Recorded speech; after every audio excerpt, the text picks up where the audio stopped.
guys, Assalamualaikum, Coach Idraki Idrus. Okay, hari ini saya nak share tentang deadlift. Deadlift ni ada beberapa jenis, tapi kita akan lebih spesifik kepada conventional deadlift.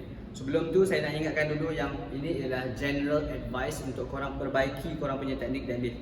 So bukannya terlalu spesifik terhadap individual sport seperti powerlifting ataupun strongman. So okay, ini ialah general advice. Kalau korang nak apply dekat korang punya deadlift, sangat digalakkan. Deadlift ni ialah salah satu senaman yang biasa kita tengok di gym. Agak susah. So kalau yang bagi yang masih baru ataupun yang dah pernah pun buat deadlift tapi selalu buat tak betul ataupun bila buat je selalu rasa sakit pinggang. Okay, so itu maknanya deadlift korang tak berapa perfect. So make sure korang tengok sampai habis sebab saya akan explain dulu dia punya teori, dia punya teknik. Lepas tu hujung sekali video saya akan ajar tip rahsia untuk korang unlock korang punya deadlift punya teknik. Okay? Sebelum tu jangan lupa untuk tinggalkan komen, like dan juga subscribe channel ni untuk support Idraki Idrus Fitness. First, deadlift ni sangat bagus untuk korang nak improve korang punya strength dan juga overall back development. So kalau orang yang buat bodybuilding ataupun nak lose weight pun memang digalakkan sangat untuk try deadlift ni. First, kita nak compare dulu antara conventional dan juga sumo. So conventional ni ialah hip dominant deadlift, and then sumo pula ialah knee dominant deadlift. Conventional dia target lebih kepada erector spinae, iaitu muscle di bahagian lower back, tengah dan sampai ke atas. Itu ialah erector spinae. And then sumo pula dia lebih target kepada quads, iaitu muscle di bahagian depan peha kita. Perbezaan ketara, conventional ni dia close stance, maksudnya kaki dia kita akan berdiri dengan rapat. Sumo pula kaki akan buka jauh, kita panggil wide stance. Position tangan, conventional tangan akan berada di luar kaki.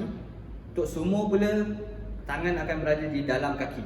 So, ada 5 muscle utama yang kita boleh target bila buat deadlift, iaitu kita punya erector spinae. So muscle ni kita buat lumbar extension, pergerakan bila kita angkat badan tu. So itu ialah erector spinae. Lepas tu kita ada glutes dan juga hamstring, iaitu kita punya punggung dan juga belakang peha. So itu ialah pergerakan hip extension. Bila kita angkat, kita tegak, kita squeeze glutes tu, itu ialah pergerakan hip extension. Lepas tu kita ada quadricep, bahagian peha, depan peha. Sebab bila kita nak angkat tu kita akan luruskan lutut. So itu bagus untuk kita punya quadricep. Dan last kali yang kita tak perasan sebenarnya, deadlift ni sangat bagus untuk kita punya forearm. Sebab bila kita nak pegang barbell tu ataupun beban yang berat dari bawah, benda tu memang menguji kita punya forearm ataupun forearm flexor kita. Selain major muscle yang 5 tu, kita ada juga stabilizer muscle. So muscle-muscle ni penting untuk make sure kita punya posture semasa deadlift tu lebih ngam, lebih perfect. So kita ada lats, iaitu muscle kepak kita. And then kita ada traps, muscle yang ni untuk engage kita punya scapula. Kita ada punya upper back muscle ataupun scapular muscles yang lain. So 3 ataupun lebih daripada 3 stabilizer muscles ni sangat penting untuk jaga korang punya posture bila buat deadlift. Okay, deadlift ni kita biasa buat seminggu sekali je. Sebab deadlift ni antara exercise yang paling penat korang boleh buat. So dia perlukan lebih masa untuk kita recover. So tak perlu buat sehingga 2 ataupun 3 kali seminggu. Korang apply sekali seminggu pun dah cukup. Okay, dia punya rep range biasa kita target 6 ke 10 ataupun 6 ke 12 untuk hypertrophy. Untuk fokus lebih pada muscle size. Kalau korang nak fokus strength, boleh fokus 1 ke 5. Okay? Dia ada beberapa style lah kita nak buat deadlift ni. So itu yang general saya boleh bagi, 6 ke 10 ataupun 6 ke 12 dan juga 1 ke 5. Set pula kita target biasanya 3 ke 5 je, tak perlu lebih. Okay, untuk teknik deadlift kita akan cover 7 benda. First ialah position kaki, lepas tu position tangan. Yang ketiga adalah hip hinge ataupun pergerakan pinggang. Yang keempat, posture tulang belakang. Yang kelima, macam mana kita nak engage kita punya lats. Yang keenam, kita punya pernafasan, breathing. Dan yang last kali ialah bar travel, macam mana bar tu bergerak dari tepi. Ini barbell 20 kilo dan juga satu plate each side. So sebelah ni 20 kilo 20 kilo, so dalam 60 kilo deadlift. Make sure korang guna clip, safety clip ni untuk lock korang punya plate ni. So bila dia jatuh ke lantai, dia tak bergerak lah. Okay, conventional deadlift kaki rapat, lebih rapat daripada kita punya bahu. So kita akan masuk ke bawah barbell. So jarak antara barbell dan juga kita punya keting ni lebih kurang 1 inci ataupun 2 inci. So dekat sini dah okey. Tangan mula kita akan grip di luar kaki. And tangan kita akan straight. Daripada shoulder sampai ke tangan ni akan straight ke bawah, bukan besar ataupun terlalu dalam. Sebab kita nak pergerakan yang selesa bila kita angkat dari bawah ke atas. So make sure straight, and then position dari tepi pula tangan, korang akan nampak bahu korang ke belakang lutut ataupun sebelah lutut dan juga ke arah tengah kaki korang. So dia akan straight, perpendicular macam tu tau. So dia bukan, kalau macam ni terlalu ke depan dah jadi tak straight. Yang ni terlalu ke depan, terlalu ke belakang tak straight juga. So dia kena perpendicular.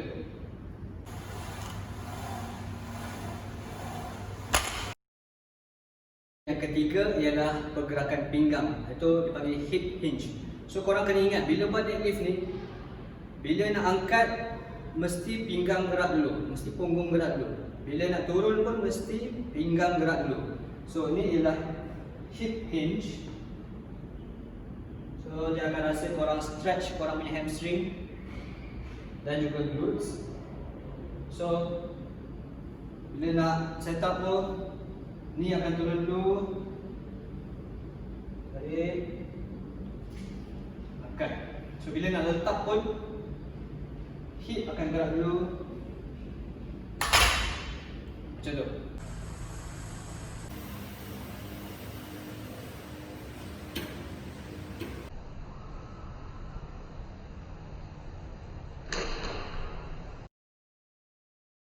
Okay, bila buat deadlift ni penting korang jaga korang punya tulang belakang. Lower back korang ni kena neutral. Maksudnya dia tak terlalu melentik dan tak membungkuk. Okay, so dia kena neutral. So ni adalah neutral. Lambar bahagian tulang belakang ni kena neutral. Korang punya thoracic bahagian atas ada slight flexion, tak apa. Kalau so maksudnya dia ada macam ni sikit tak apa.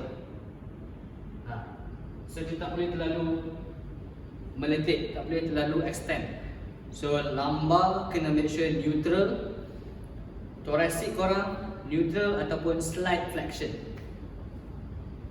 So make sure macam tu.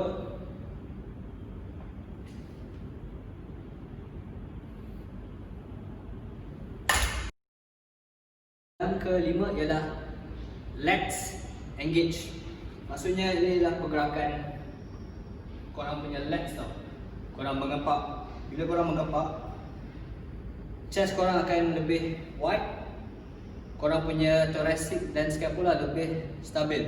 So itu akan menjaga korang punya posture dan tulang belakang lebih selamat. So macam ni, jangan terus angkat macam ni. Kena engage ni, drive ke belakang, bawa ke belakang, angkat. Macam ni, engage legs.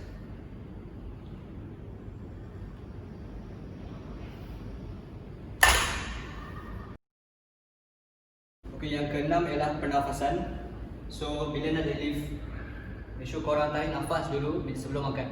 Tarik nafas, and then bila dah angkat 1/4, bila sampai nak hujung tu baru korang hembus. So tarik nafas, angkat kat sini baru hembus. Tarik nafas,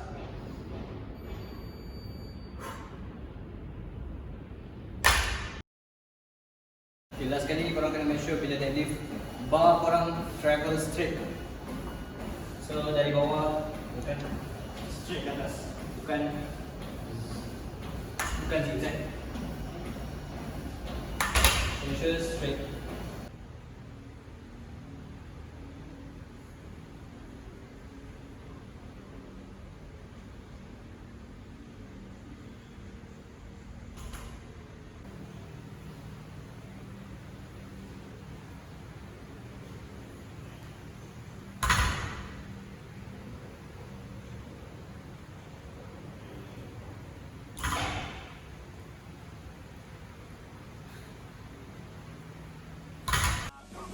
I'ma rip this shit till my bones collapse.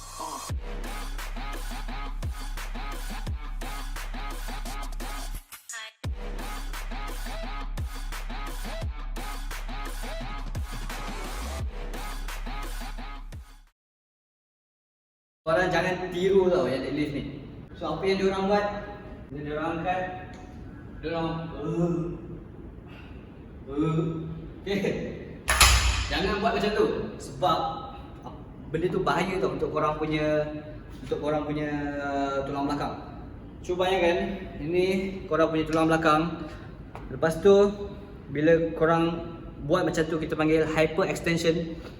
Dia akan pressure kita punya spine tu lebih kepada one side tau.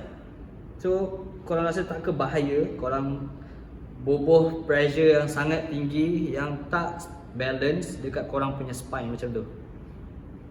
So jangan buat tu kalau korang tak nak cedera, okey?